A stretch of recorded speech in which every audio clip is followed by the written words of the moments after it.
Earlier this week, the Attorney General of the United States, Jeff Sessions, came to the White House briefing room, not to the Justice Department, and went there to basically take a shot at so-called sanctuary cities.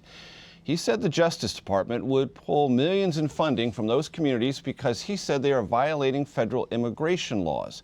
But now Seattle is of a mood to strike back, at least legally. And on Wednesday, the city's mayor announced that Seattle was suing the Trump administration, accusing the president, or saying rather, the president's January executive order threatening to pull that funding is unconstitutional. Now, joining me now from Seattle is the city's mayor, Ed Murray. Mayor Murray, thank you so much for joining us. Sure, thanks for having me on. Let me ask you this. Is Seattle a sanctuary city as far as you are concerned? So the term we use is welcoming city, but for all intents and purposes, we are a sanctuary city. And for our viewers, what does that mean, and how does that influence your law enforcement or your city's approach to those who are in your city without proper documentation?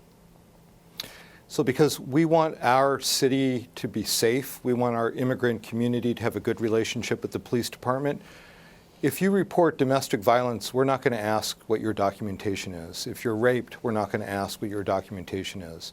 If you're a kid in our public schools, we're not going to ask what your documentation is. And from your experience, does this have beneficial law enforcement upside? Absolutely. You know, in immigrant neighborhoods throughout the country, they have low crime rates. In the precinct, the police precinct that has the highest number of immigrants, crime dropped 20% in 2015 and another 4% last year. So basically what the Trump administration and the Attorney General is asking us to do is to make our cities less safe, to actually ask our police to go after folks that will only drive them into the shadows. It was interesting when the Attorney General came into the White House briefing room. I listened to his remarks very carefully, and then I asked him a simple question. It sounded as if what he was describing was the final rules on this whole question of sanctuary cities and future Justice Department grant funding were propounded and finalized by the Obama administration. Is it your fear, Mr. Mayor, that essentially the Trump administration means business when it comes to withholding these Justice Department grants in a way that the Obama administration may not have? Well, I don't believe that's what the Obama administration was doing, but let's get to the point. The Constitution says that you cannot instruct a local government how to use their police force. And the Constitution says clearly in the spending clause that you cannot be coercive in the use of funds with local jurisdictions. So we believe the executive order is simply unconstitutional based on those two reasons alone. And when the White House argues and the Attorney General says the federal government has full authority over all immigration policy and that it is the responsibility of local law enforcement to cooperate with the federal government in its application of those underlying immigration laws, you say what?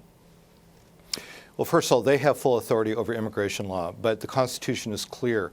They can't dictate to us how to use our police force, and they cannot use federal funds to coerce us. It's in the Constitution. It's very clear. And that is the essential basis of this lawsuit, that it is unconstitutional. Absolutely. It's absolutely unconstitutional. And let me add, you see cities around the country where immigrant communities are starting to, you see a drop in the report of folks who have been raped or individuals who are victims of domestic violence. That makes a city less safe. That is not the way to deal with immigration issues. We need to get to immigration reform. Instead, we have families who are scared to death. We have people who work in our cities, kids who go to our schools who can't remember being in a different country, frightened. We are driving people into the shadows. That's going to make all of our cities less safe. Before I let you go, what are your financial fears about where this could lead? How much money do you think Seattle could see withheld or delayed or create some kind of uncertainty for your ability to plan for the future? Sure. So the Attorney General targeted Department of Justice grants. We think that's about $10 to $13 million out of our $5 billion budget a year. And those grants relate to things such as dealing with child sex trafficking. So the Attorney General says You're making your cities unsafe, but he wants to take away money that actually helps make our cities safer. The reasoning doesn't work. One last question to you, Mr. Mayor.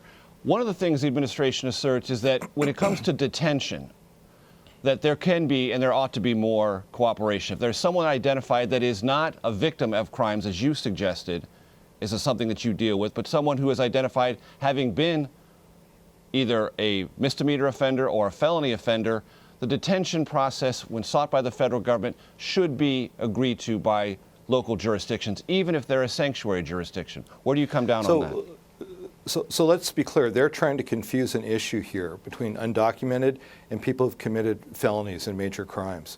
People who commit felonies and major crimes, whether you're undocumented or you were born in this country, are going to be treated the same. They end up in the system. The federal government can access that information. That's a very different situation from what we're talking about. And they've tried to confuse these two issues. Ed Murray, the mayor of Seattle, Washington. Thank you. Thank you so much for your time. We really appreciate you being with us. Thank you.